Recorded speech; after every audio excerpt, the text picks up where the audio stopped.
ধর্মের জন্মের ইতিহাস এটা সবাই জানে না। ধর্মের জন্মকথা বা ধর্মের জন্ম ইতিহাস, চলেন শুরু করি, ভালো লাগবে। সৃষ্টির উষালগ্ন থেকে, অর্থাৎ পৃথিবীতে যখন থেকে মানুষ আসছে, তাই না,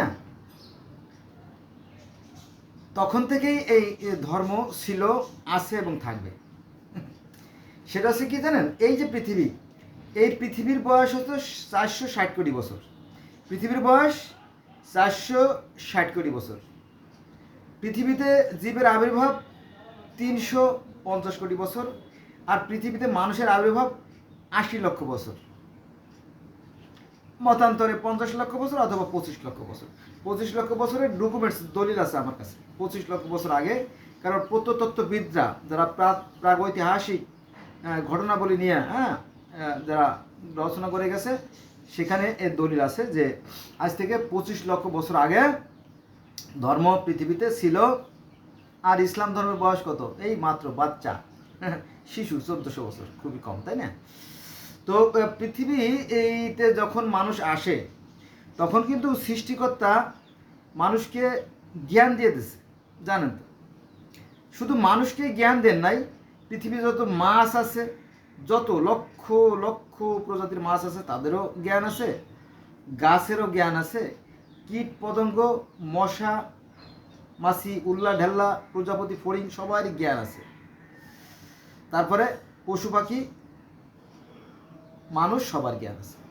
সেটা আবার কি দেখেন যে কার্তিক অঘ্রাণ মাসে আমাদের গ্রামাঞ্চলে যখন আপনার ফসল ফলানো মানে কাটা হয়, যখন ধান কাটা হয়, তখন ওই খড়ের উপর দিয়ে আমরা বলি পরি ফড়িং, পরি সোনালি কালার, একেবারে স্বর্ণের মতো চকচকে, কি অদ্ভুত দৃশ্য, না দেখলে কল্পনা করা যাবে না। চকচকে সুন্দর ফড়িং ওড়ে। আপনি একটা ফড়িং ধরে দেখেন, একটা উঠানে অন্তত 50টা ফড়িংরা ঘুরতেছে। হ্যাঁ, আপনি ধরে দেখেন, ধরতে পারবেন না। ওদের কিন্তু জ্ঞান আছে। ফড়িং, মশারির মধ্যে একটা মশা ধরতে পারবেন না, তারও জ্ঞান আছে। তার মানে এটা পিঁপড়ে থেকে হাতি আর মশা থেকে ইমাজ, প্রত্যেকটা সৃষ্টিকর্তা জ্ঞান দিয়ে দিয়েছে। আর জ্ঞান দিয়েই সে উপলব্ধি করতে পারে। এইভাবেই ধর্মের সৃষ্টি হয়েছে, জন্ম হয়েছে। তো মানুষ সেই সৃষ্টির উষালগ্ন চিন্তা করে আসছে, এই যে চন্দ্র, সূর্য, গ্রহ, নক্ষত্র, দিন রাত, জোয়ার ভাটা, ঋতু পরিবর্তন, সকাল সন্ধ্যা, এর পিছনে নিশ্চয়ই একটা শক্তি কাজ করে। সেই শক্তিকে জগতের বিভিন্ন মানুষ বিভিন্ন নামে ডাকে।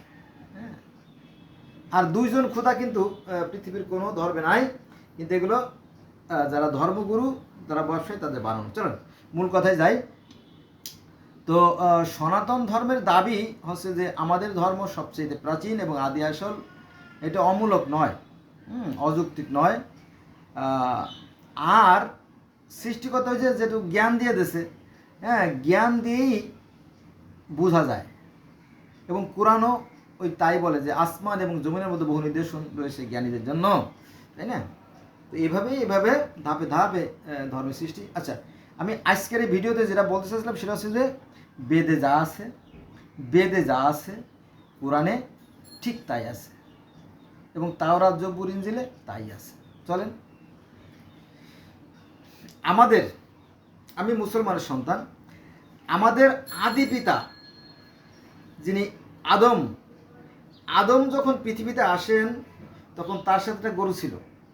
হ্যাঁ, আদমের হাতে ছিল এক মুষ্টি গম, আর এক হাতে ছিল জান্নাতি গাছের পাতা। তো এই পাতা ছিটাইয়া পৃথিবীতে যত গাছের সৃষ্টি হয়েছে, আর এই গম দিয়ে খাদ্যের সৃষ্টি হয়েছে। যাও, এলো বিষয়।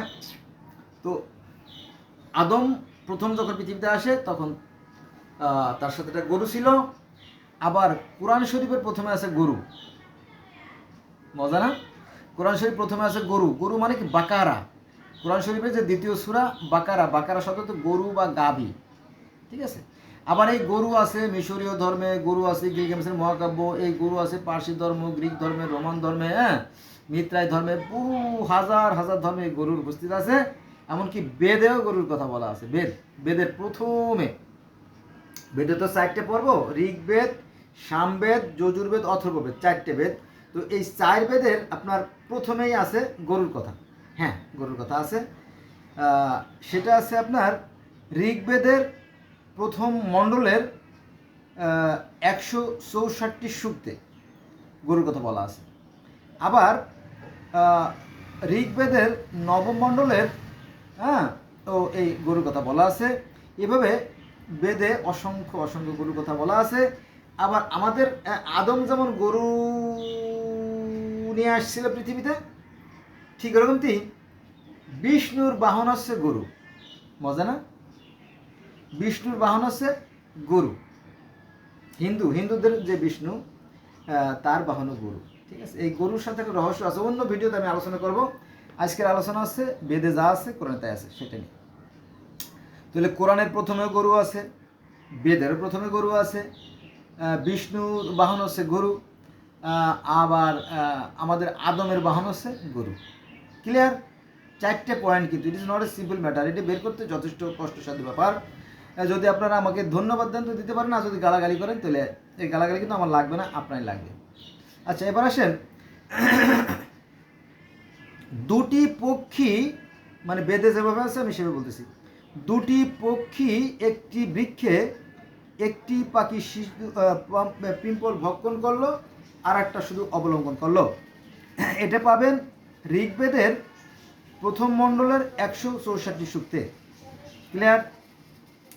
আর আমাদের পবিত্র কোরআন শরীফের 30 থেকে 34 নম্বর যে আয়াত অর্থাৎ বাকারার, সেখানে এই আদম হওয়ার যে গন্ধ ফল করার কাহিনী সেটা পাওয়া যাবে। তার মানে কি, কোরআনে যা আছে বেদে তাই আছে, কিন্তু ওই যে আমাদের ধার্মিকতার হিংসা অহংকারের কারণে আমাদের জানা হয়ে ওঠে না।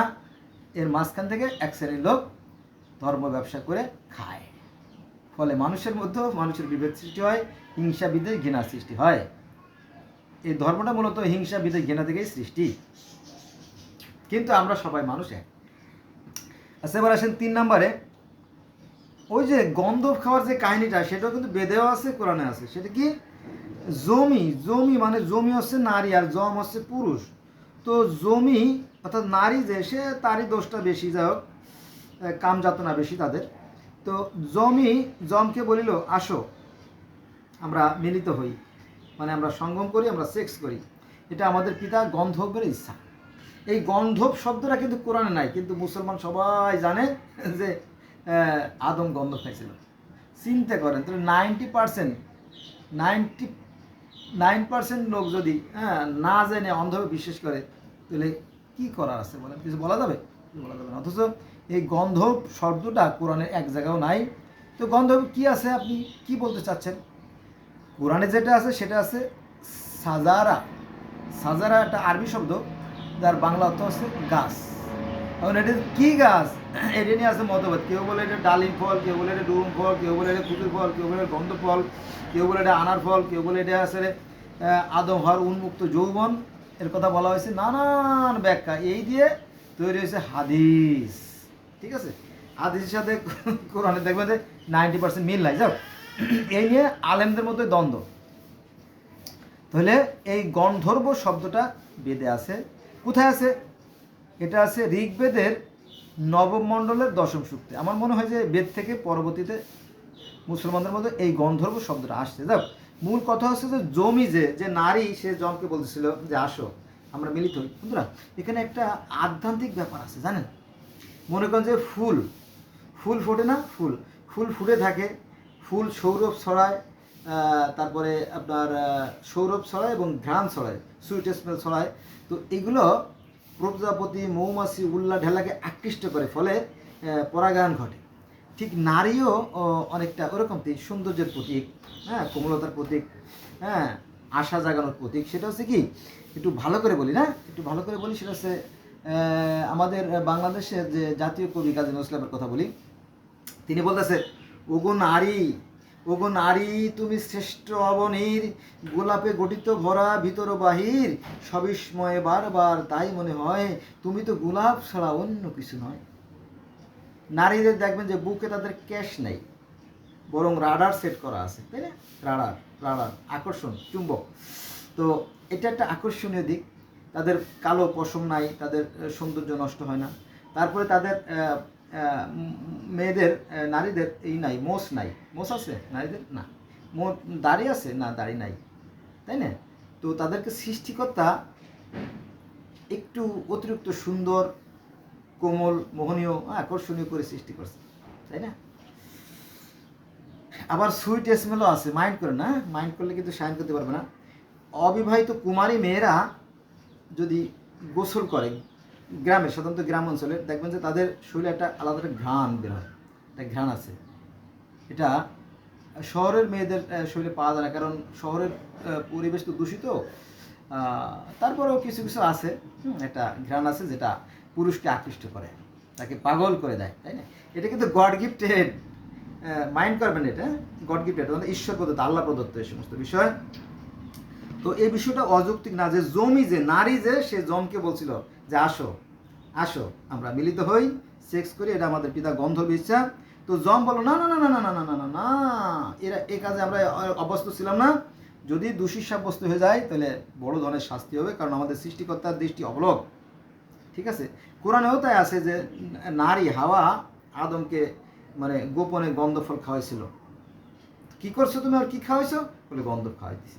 হ্যাঁ হ্যাঁ, তখন এই যে গলা টিপে ধরছিল, আদম গলা টিপে ধরছিল নাকি, এই জন্য এই হাড়টা, এই যে একটা হাড় আছে না আমাদের, এই যে এই হাড়টা নাকি উঁচু, এরকম কল্পকাহিনী আছে, প্রকৃত সত্য জানি না, আল্লাহ ভালো জানে, সৃষ্টিগত ভালো জানে। যাক, তো ঘটনা কিন্তু মিল আছে। আর তাওরাত, জব্বুর, ইনজিল, বাইবেলে তো একই কাহিনী। কোরআনে যা আছে, তাওরাত, জব্বুর, ইনজিল, বাইবেল, কোরআন, বেদেও তাই আছে। আবার যদি আপনি অন্য গ্রন্থ দেখেন তাতেও প্রায় মিল আছে, ওই দিনে অন্যদিন আলোচনা করব। আচ্ছা, এবার আসেন সৃষ্টির পূর্বের অবস্থা কেমন দেখেন। সে সম্বন্ধে বেদ কি বলে? সেকালে যা নেই তাও ছিল না, কিছুই ছিল না, কিছু ছিল না, শুধু শূন্য ছিল, আর প্রভু একা ছিল। এটা আছে ঋগ্বেদের নবম মণ্ডলের 129 সূক্তে। তো তিনি একাই ছিলেন, সৃষ্টির পূর্বে আর কেউ ছিল না। তো কোরআনেও যা বলে, বেদেও তাই বলে। আচ্ছা, এবার আসেন, এই যে জ্যোতি, এই যে জ্যোতি, এর নামই কেশি, তিনি যে জ্যোতিরূপ, ঈশ্বর, ঈশ্বর কথা বলা হয়েছে এখানে। তিনি যে জ্যোতিরূপ, সেই কথা এখানে আছে ঋগ্বেদের নবম মণ্ডলের 136 সূক্তে। আচ্ছা, এবার আসুন 6 দিনের যে সৃষ্টি, এই 6 দিনের সৃষ্টির কথা বলা আছে কোরআনে, তাওরাতে, জব্বুরে, ইনজিলে, বাইবেলে, হ্যাঁ, বেদে, জিন্দাবেস্তা, আবেস্তা, বহু জায়গায় 6 দিনের সৃষ্টির কথা বলা আছে। বেদেও তার ব্যতিক্রম না, কিন্তু এটা জানে না সনাতন বা হিন্দু ধর্মের ছেলে মেয়ে, তারাই জানে না। আমি দেখছি এরা ধর্মচর্চা করে না, এরা ওই মাসে একদিন পূজার সময় হয়তো দূরে কলা কিনে ফেলাই দিয়ে এসলো ঠাকুরের সামনে, এই আর কিছু না। ওরা ধর্ম জানে না, পরে এই সুন্দর ধর্মটা ভেঙে নষ্ট হয়ে গেছে, অন্যরা ব্যবসা করে খাচ্ছে। আছে না, অনেকের সম্পদ নিয়ে অনেকে বড়লোক হয়, অনেকটা ওরকম দিক। তো সনাতন ধর্মে সব আছে, কিন্তু মানুষ জানে না। এটা কিন্তু আমার বানানো কথা না, আর আমি আমার মানে বাড়িয়ে বলতেছি না। আচ্ছা, 6 দিনের সৃষ্টির কথা বলি। প্রজ্বলিত তপস্যা থেকে ঋত অর্থাৎ যজ্ঞ জন্মালো এবং সত্য জন্মগ্রহণ করলো। 2 নম্বরে পরে রাত্রি জন্মিল, পরে জলপূর্ণ সমুদ্র, জলপূর্ণ সমুদ্র হতে সাংবৎসর জন্মালেন, তিনি দিন রাত্রি সৃষ্টি করেছেন, সকল লোকে দেখেছে। 5 নম্বরে সৃষ্টিকর্তা যথাসময়ে সূর্য ও চন্দ্রকে সৃষ্টি করলেন, স্বর্গ, নরক, মর্ত সব সৃষ্টি করলেন। ক্লিয়ার? এবার 6 দিনে আকাশ সৃষ্টি করলেন, গ্রহ নক্ষত্র সৃষ্টি করলেন। কত সুন্দর, তাই না? 6 দিনের সৃষ্টি। এটা আছে কোথায় পাইছেন আপনি? ঋগ্বেদের নবম মণ্ডলের 190 সূক্তে, ঋগ্বেদের নবম মণ্ডলের 190 সূক্তে। ক্লিয়ার? 6 দিনের সৃষ্টি কথা তাহলে তাওরাত, জব্বুর, ইনজিল, বাইবেল, কোরআন, বেদ সব জায়গায় আছে। হ্যাঁ, 6 দিনের কথা বলা আছে। ওল্ড টেস্টামেন্ট অর্থাৎ আদি পুস্তকের একের এক একদম প্রথমে ভূমিকায় এই কাহিনীটা, মানে ভূমিকার কাহিনী আছে, অর্থাৎ সৃষ্টি সূচনার কাহিনী আছে। আমার ঘরে সব আছে, আমি যদি দেখাতাম, যার বিশ্বাস আছে সে দেখবে না, দরকার নেই। আচ্ছা, জ্যোতি ও তেজরূপ ভগবান, তাহলে পবিত্র কুরআন শরীফের সূরা নূরের 35 নম্বর আয়াতে বলা হয়েছে যে জ্যোতিরূপ। তো সেই তেজরূপের কথা বলা হয়েছে, যা বেদেও তাই বলা হয়েছে। এটা আছে কোথায়?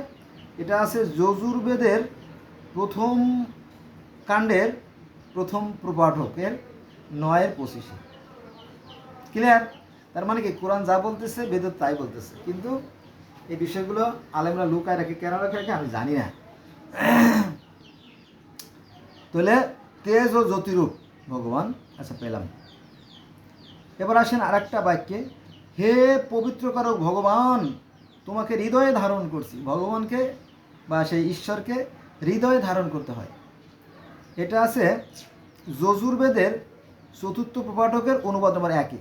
আর এ কথা কোরআনেও আছে, বলা আছে আল্লাহ তাকে মানুষের কলবের ভিতরে, আল্লাহ তাকে মানুষের সাহারা করেছে। এই নিকেটে যদি দুই ব্যক্তি বসে থাকে তো মনে করেন তৃতীয় আল্লাহ অবস্থা আছে, এ কথা কোরআনে আছে কিন্তু, ঠিক আছে?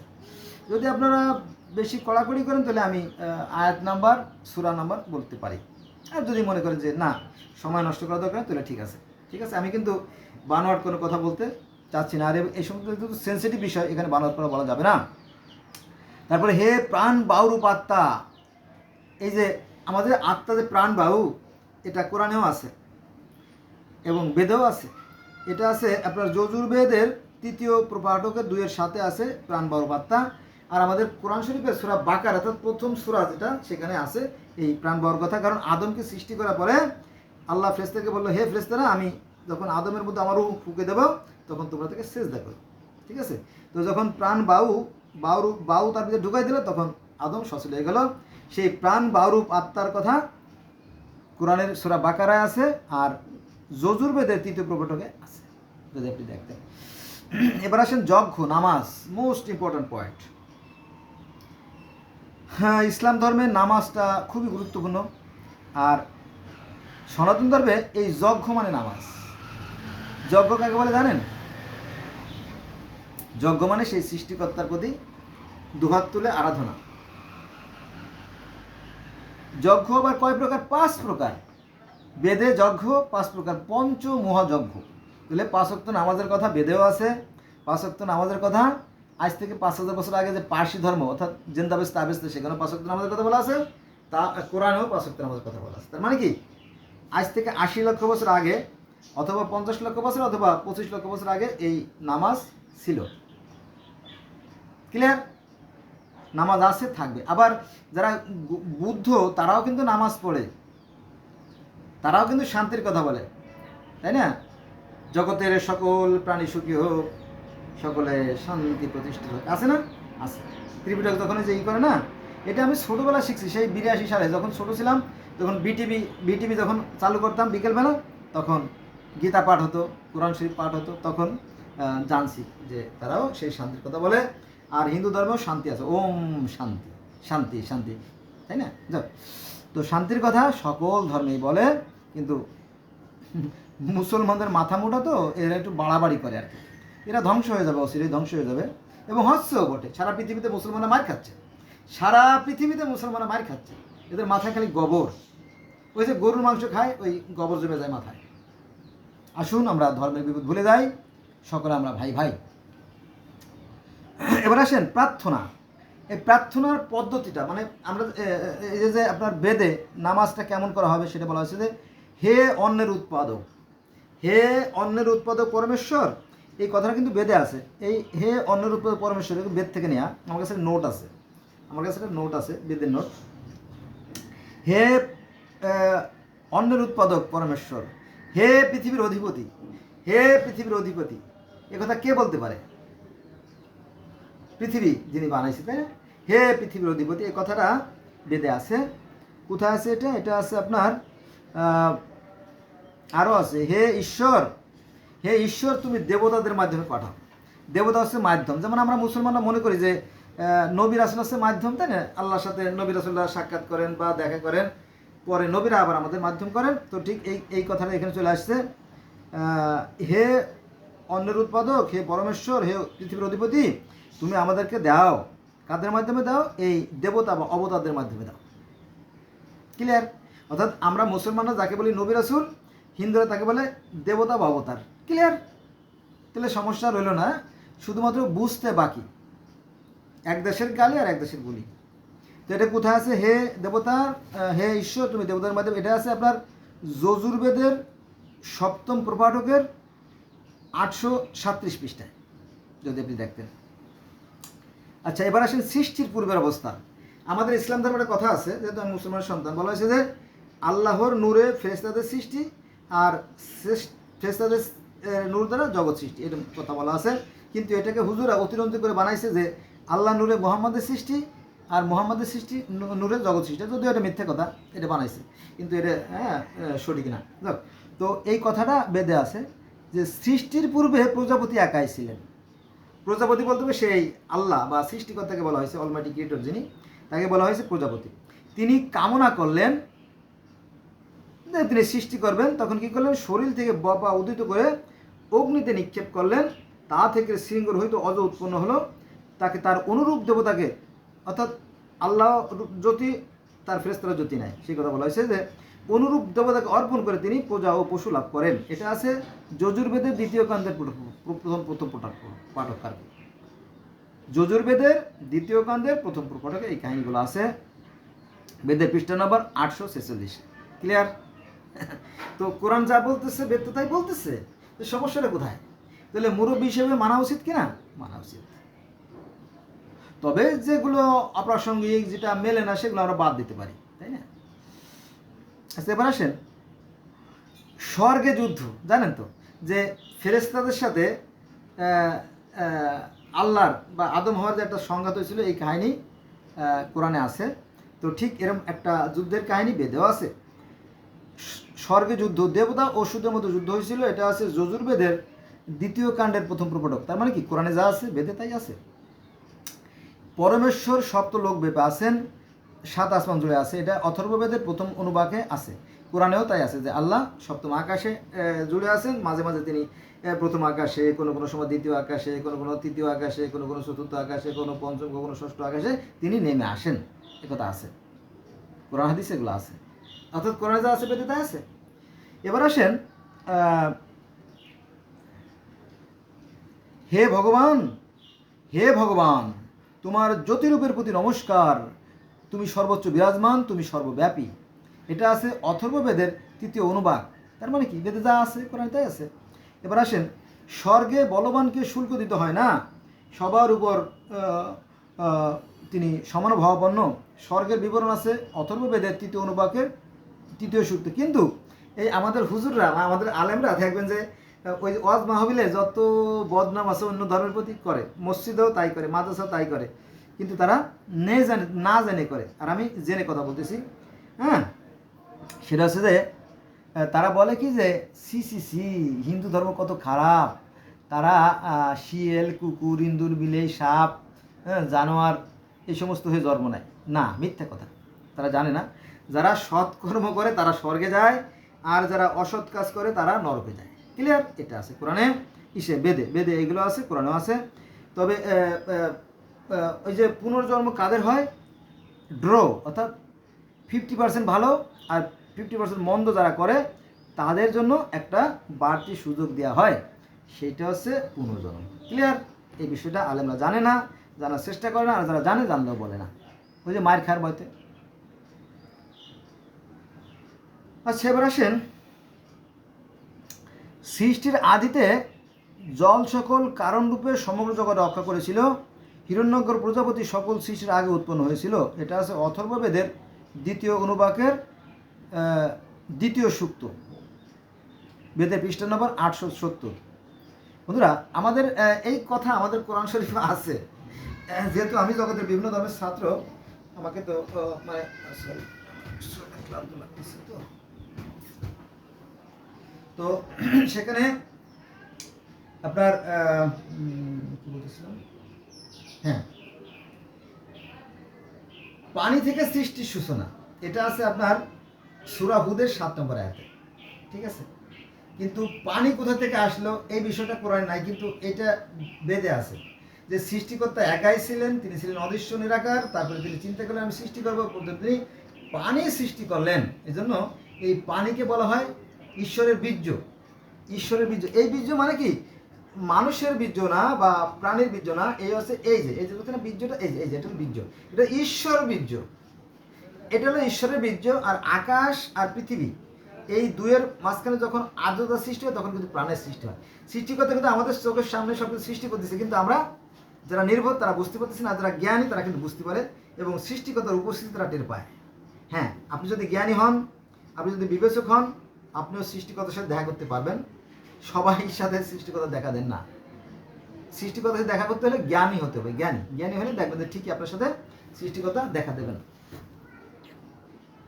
ঠিক আছে বন্ধুরা, আমার একটু ক্লান্ত, আমি মাথাটা ঘুরতে, সেই জন্য সকালে আরও একটা ভিডিও করছি তো, এই জন্য আমি একটু বসলাম, মাইন্ড করে না, ঠিক আছে। আচ্ছা, এই কথায় বলা হয়েছে যে সৃষ্টির আদিতে জল সকল কারণরূপে সমগ্র জগৎ রক্ষা করেছিল, হিরণ্যগর্ভ প্রজাপতি সকল সৃষ্টির আগে উৎপন্ন হয়েছিল।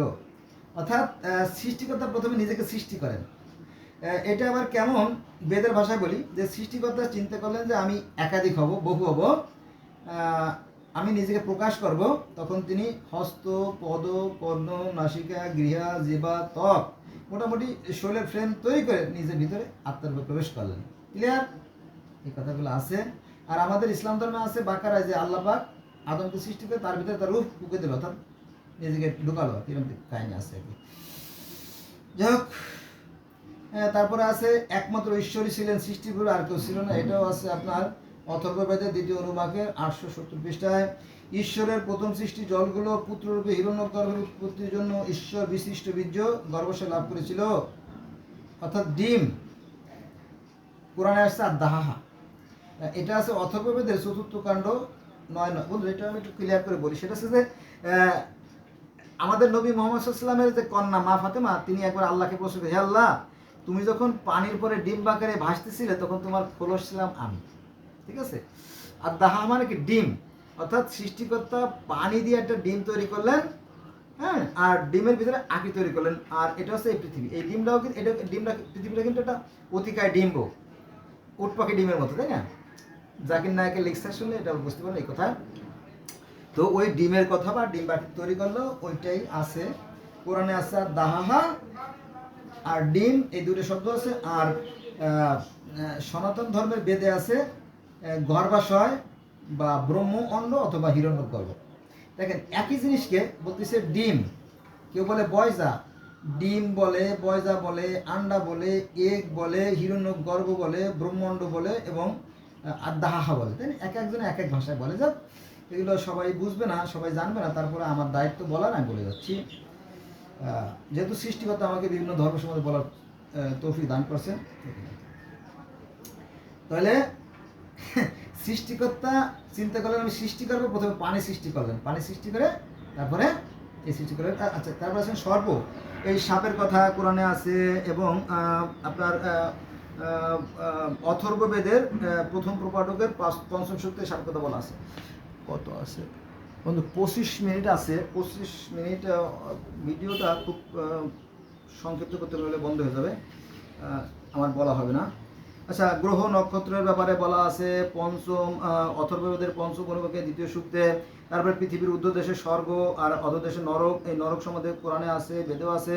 এটা আছে অথর্ববেদের 10ম অনুবাকের 5ম সূক্তে। মৃত্যু সম্বন্ধে কোরআনে আছেই, বেদেও আছে এটা। তারপরে সৃষ্টির পূর্বে কেউ ছিল না, কিছু ছিল না, এটা আছে 958 পৃষ্ঠায়, কোরআনেও তাই বলে। তিনি এক এবং অদ্বিতীয়। আমরা মুসলমান যারা, তারা বলি লা ইলাহা ইল্লাল্লাহ, তিনি এক এবং অদ্বিতীয় আল্লাহ। আর এখানে বেদেও একই কথা বলা হয়, তিনি এক এবং অদ্বিতীয়, নিজ থেকে সব সৃষ্টি করেছেন। এটা আছে আপনার অথর্ববেদের 2য় অনুবাকের 4th সূক্তে আর কি। পুণ্যকর্মে স্বর্গ আর পাপ কর্মে নরক, এই কোরআনে যা বলে বেদ তাই বলে। এটা আছে অথর্ববেদের 2য় অনুবাকের 6ম সূক্তে। ষড়ঋতু, ষড়ঋতু তো প্রকৃতির ষড়ঋতু আছে, জানেন তাই না? গ্রীষ্ম, বর্ষা, শরৎ, হেমন্ত, শীত, বসন্ত, 6 ঋতু প্রকৃতিতে আছে। আবার মানুষের জীবনে আছে শৈশব, কৈশোর, যৌবন, প্রৌঢ়, জরা, মৃত্যু। মানুষের জীবনে যেমন 6 ঋতু আছে, প্রকৃতিতে 6 ঋতু আছে। এ ব্যাপারে আলোচনা করতে গেলে তো আমার দিন শেষ হয়ে যাবে। ঠিক আছে, আমার সাথে থাকবেন, ভালো লাগবে, আমি বলবো অন্য সময়। যেহেতু মেমোরি কম আছে, বন্ধ হয়ে যেতে পারে আর কি, তাড়াতাড়ি করতেছি। দেবতাদের উৎপত্তি অর্থাৎ ফেরেশতাদের উৎপত্তি সম্বন্ধে বিস্তারিত আলোচনা করা আছে অথর্ববেদের 2য় অনুবাকের 4th সূক্তে। তারপরে পুণ্যকর্মে স্বর্গ, পাপ কর্মে নরক, এটা আছে অথর্ববেদের 2য় অনুবাকের 6ষ্ঠ সূক্তে। তারপরে ষড়ঋতু সম্বন্ধে বিস্তারিত আলোচনা করা আছে। ঈশ্বর অশরীরী, এটা আছে অথর্ববেদের 5ম অনুবাকের 1ম সূক্তে।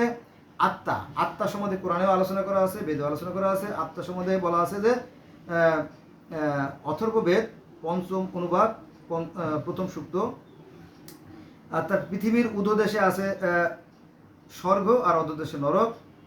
এটা আছে অথর্ববেদের তৃতীয় অনুবাকের বেদের পৃষ্ঠা নম্বর 981-তে। স্বর্গে ভ্রমণের কাহিনী, অর্থাৎ নবী মুহাম্মদ মিরাজে গেছিলেন, সেই মিরাজের কাহিনীও এই বেদে আছে। এটা আছে অথর্ববেদের তৃতীয় অনুবাকের 991 পৃষ্ঠায়। জগৎ স্রষ্টা প্রজাপতি, এটা আছে অথর্ববেদে। কালরূপ পরমাত্মা এই দুলক পৃথিবী সৃষ্টি করেছেন, অর্থাৎ ঈশ্বর কাছের প্রেরণায় এই পৃথিবী সৃষ্টি করেছেন। এটা আছে কোরআন শরীফের সূরা নূরের 25 নম্বর আয়াতে। আর এই বেদের আপনার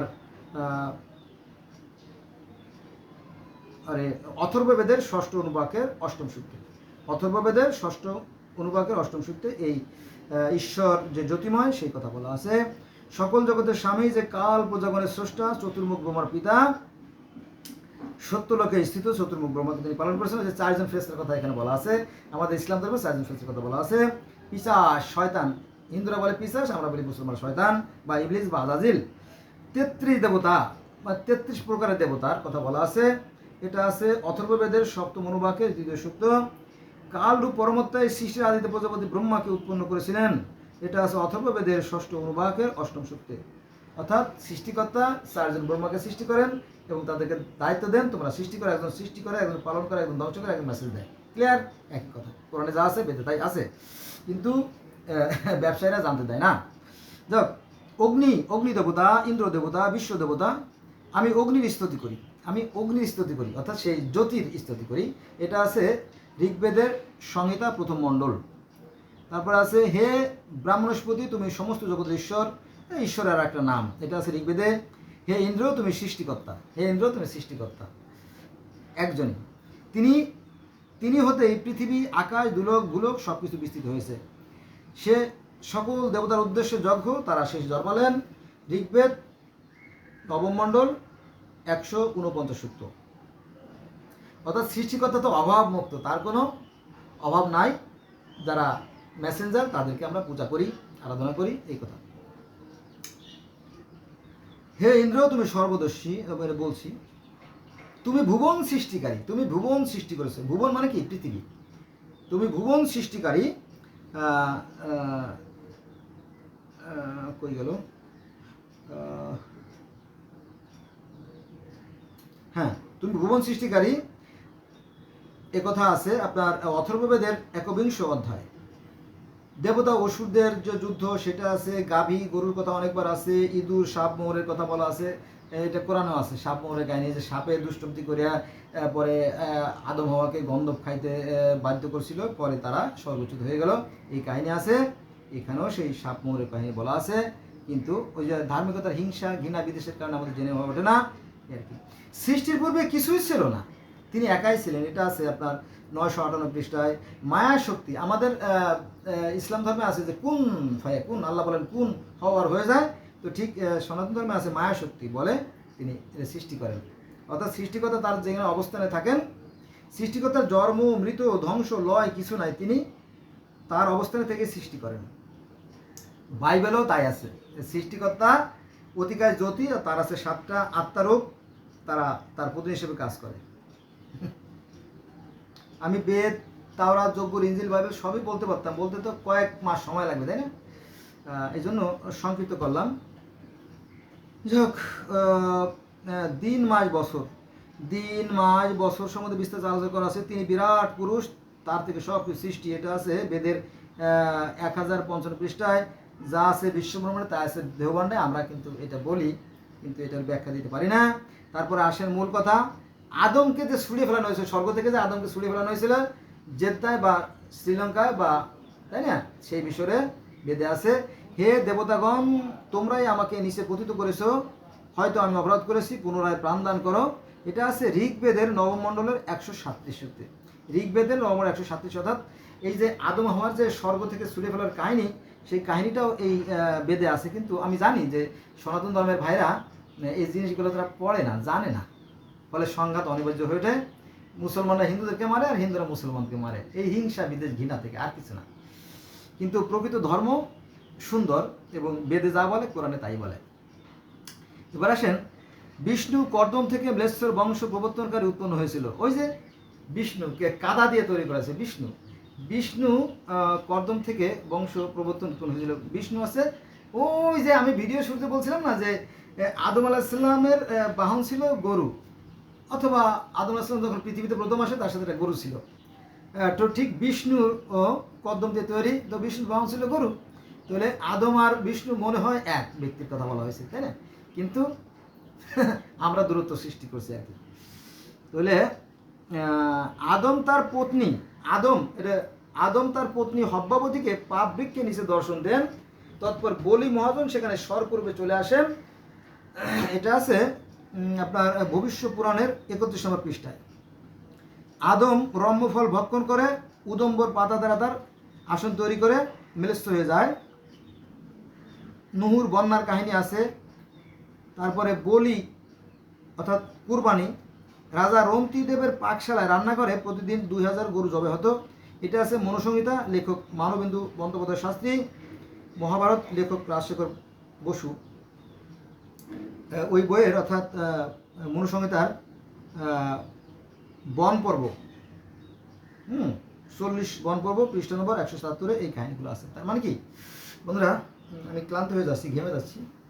হ্যাঁ, ফ্যানটা অফ রাখছি যাতে শব্দ না হয়, বুঝতে আপনাদের কষ্ট না হয়, এটা আর কি। তো এই হলো বিষয়। সময়ের স্বল্পতার কারণে সুন্দর করে বলতে পারলাম না, যেহেতু আমার মেমোরি শেষ হয়ে যাবে। হ্যাঁ, মেমোরি কম আছে, আরও কয়েকটা ভিডিও করছি তো 4-5টা। আমি আসলে সুন্দর করে বলতে পারি না, কারণ আমি কর্মব্যস্ত মানুষ তো। অন্তত 8 ঘন্টা প্রতিদিন 8 ঘন্টা জার্নি করে আমি আমার ডিউটিতে যাই। হ্যাঁ, তো দিনটা পার হয়ে যায়, যে সময়টুকু পাই আমি ততক্ষণ বগর করি আর কি, বক করি। হ্যাঁ, আমার ভুল ত্রুটিগুলো ক্ষমার সুন্দর দৃষ্টি থাকবেন আর আমার জন্য দোয়া করবেন। হ্যাঁ, আসলে আমরা একই স্রষ্টার সৃষ্টি। আমাদের একটাই আকাশ, একটাই পৃথিবী, একটাই চাঁদ, একটাই সূর্য। পৃথিবীর প্রত্যেকটা মানুষ সুখে আসে, দুঃখে কাঁদে, শীতে কাঁদে, প্রত্যেক আবেগ অনুভূতি এক, এবং প্রত্যেকটা মানুষ এর রক্ত লাল। So I shall request to my friend, let's go from today, we shall never call for the religion. অতএব আমার বন্ধুদেরকে সর্বদা অনুরোধ হলো, আসুন আমরা ধর্মের বিভেদ ভুলে যাই। যারা জ্ঞানী তারা হয়তো বিষয়টা বুঝতে পারবে, আর যারা মূর্খ তারা হয়তো বুঝতে পারবে না। আজকে এই পর্যন্ত রইল, সবাই ভালো থাকবেন, আল্লাহ হাফেজ।